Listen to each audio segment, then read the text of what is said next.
Adult actress, writer, and entrepreneur Stoya, she tweeted this, quote, "That thing where you log into the internet for a second and see people idolizing the guy who raped you as a feminist.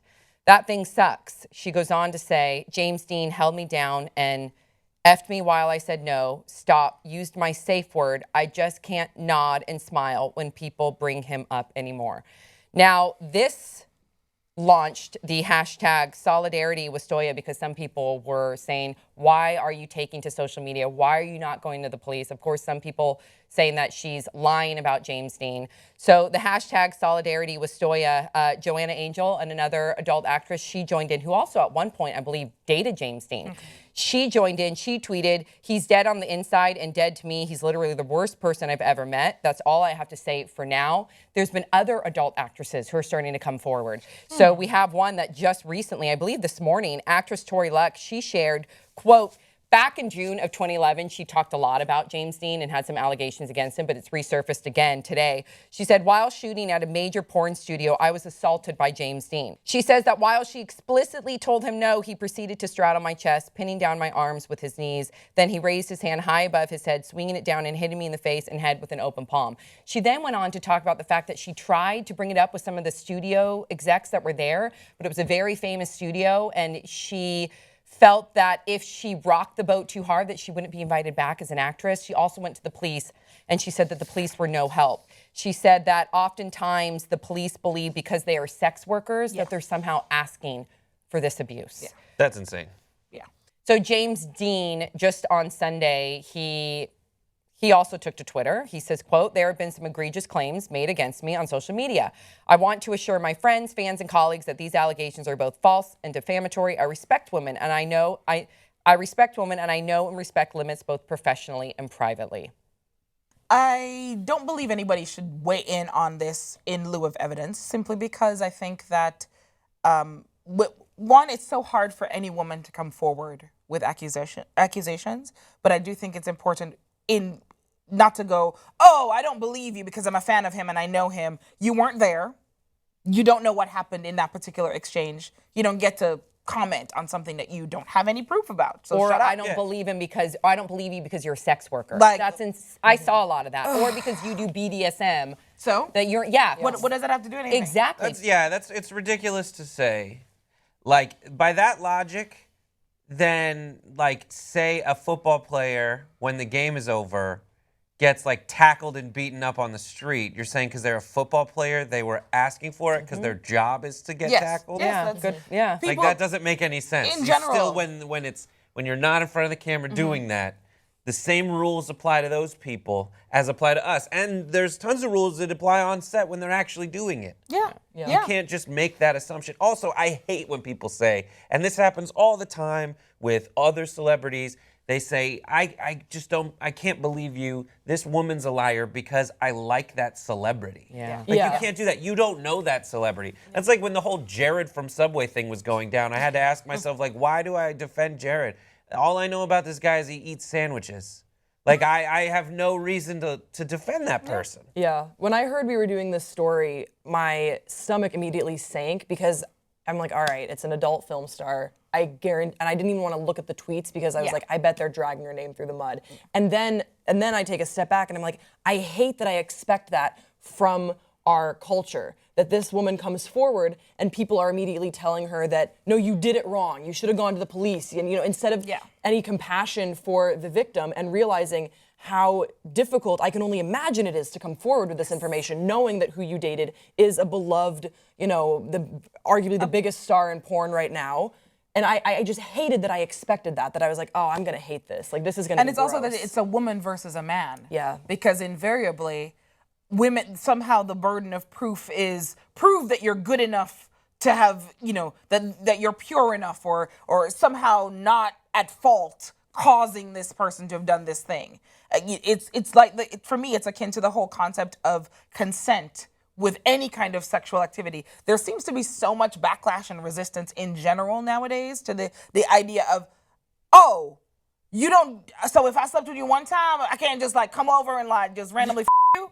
That's weird. Yeah. I don't get that. No, like, there's still- but you slept with me that one time though. Remember that time that you said I saw this perfect meme where it talked about, oh, if I let you borrow my car one time, you're just gonna show up and like take my shit and Isn't that be gone in my car? Isn't like, I rented this car. crazy? so, We've done stories about spousal rape before, and people will tweet in or put on the YouTube comments and say, "But they're married," as if like As if you're giving consent all the time, or Right. it's the same thing. When people say, "Oh, she wore a really short skirt, she asked for it, or we were making out, or we began having sex, and then all of a sudden he or she didn't want to have sex." No, consent is at any given time. When you say no, when you say stop, that's the end. Yeah, that's Game it. over. That's the end. Absolutely. Rub one out in the shower. Yeah. You'll be good. That I does promise. work. You ain't gonna die. How do does some work. people not That does work. understand that though? Why do some people not understand that? I think it's just kind of, it must be, and before answering that, I should say what I find most abhorrent is that in my experience, it's been more women who are surprisingly not understanding. Yeah. Mm-hmm. It's been more women who are vocal about their unwillingness to accept that, oh yeah, she didn't cause that. And I believe that it's because, again, that's just my assessment of the people I've encountered, but I believe that comes from those women wanting to believe there's something they can do to prevent that happening to them. Meaning, oh, if I don't wear a short skirt and if I don't do these things that this person did, then I'm safe, as opposed to realizing that we need to teach men in general, always, that consent is, as you said, at any point during any interaction, I can just withdraw consent just because I just want to. Yeah. You didn't do anything wrong.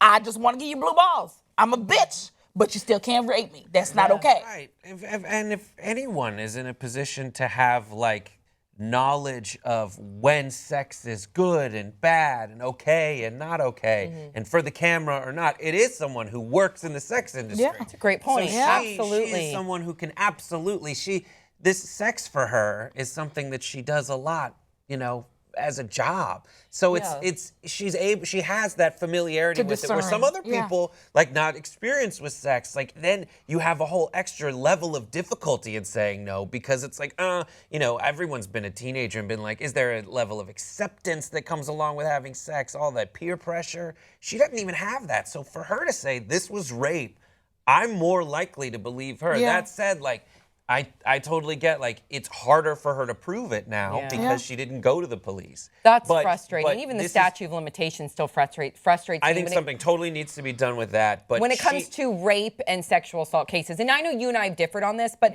it can take somebody 30 years to finally get the courage to come forward. And I appreciate that, but then I think it should be categorized as something else. Yeah. As opposed to, because I think that then it's there's no more really, evidence. there's no Yeah. evidence. I think when we make something in terms of the law very clear, then, if you come in, and again, you're talking about your body, to gather this evidence, you have to spread your legs and be invaded yet again. There's a whole other level of my appreciation of why it is someone would not come forward with what just happened to them. So I'm in no way dismissing that or minimizing that. I'm just saying I can understand from a legal perspective why you'd be less inclined to prosecute that as rape without the actual proof. Yeah, and I also know some people who haven't realized that what occurred was rape until significantly after the fact. Absolutely. Until sometimes it takes people to talk it through and to have an out, because they'll make excuses like, well, he didn't know, or he was drunk, and you'll say things like that. And then, midway through a conversation, sometimes with another person, and I've been that other person, I've been like, yo, like, do you know what happened to you? Like, do you understand? Are you thinking about that? And then, and it can be a while and be like, oh my gosh. Sad. Yeah, like That's tough because in the moment, if she didn't know at the time, I don't know how you even in the legal process which is figure why out how if you didn't know at the time it was rape, like then was it a fully articulated no, exactly. It wasn't just you internally saying I did not want to have sex. That doesn't belittle the emotional turmoil that happens afterwards. Maybe that informs how someone goes about getting past it. Right. That said, we need to focus on that aspect of it Yeah. and every possible aspect of a negative sexual experience Right. and the whole gamut of Yeah. consequences for the person who perpetrated it and the person who was victimized by it,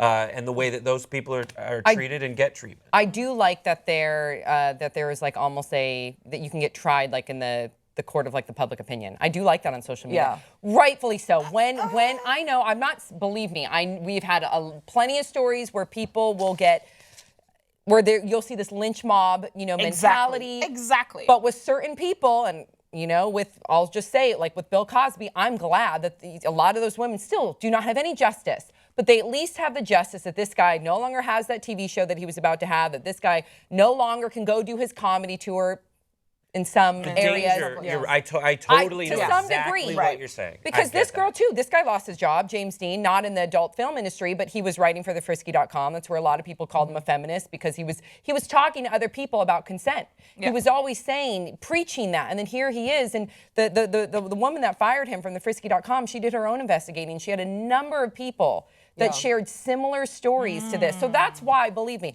I'm inclined to believe her. At first glance, I always think, I have to play devil's advocate. I agree with you for the most part. Percentage-wise, statistic-wise, the majority of women coming forward, they don't want to face that scrutiny. They don't want to be called names. They don't. So that alone, most likely, they're telling the truth 99% of the time. But you still want to do your own investigating. You want to do your due diligence. Yeah, and then when I saw that there was a history, that there's all these other. And she talked specifically about using her safe word. That was something that made me feel like, oh wow, she. Again, just because you work in the sex industry, that doesn't negate the fact that you have sex for pleasure, and in the confines of that relationship, you're like, okay, this is something that if we're doing something that I'm uncomfortable with or whatever it is, this is my word. That's eggplant. Yeah, and I think that's the silver lining, that we have this prominent figure who is a writer, an author, just an advocate for sex workers' rights, coming forward, and hopefully she can be. I guess the face of consent, and just talking about it and taking away some of the stigma of what we think of sex workers. And I'm glad that they feel like they have a voice though now. Exactly, that's what before. It is. It's difficult because you have you said the court of public opinion versus the actual court system. The court system is one of those things that's very evidence-based, but also still now everything you say is public record. You're going through these things in front of not just your lawyer and not just a doctor who's doing the post whatever, but in front of everybody, and that's out there. Versus trying to, if that fails or you don't choose to pursue that avenue, now you're in the court of public opinion, which is way less evidence-based. And there's upsides and downsides of each avenue, and you should know what they are when you choose to. It is a double-edged sword, but I'm glad that some people out there get their voices heard. So you guys, please keep this conversation going. It's a tough one, and we'll see you guys all next time on Pop Trigger.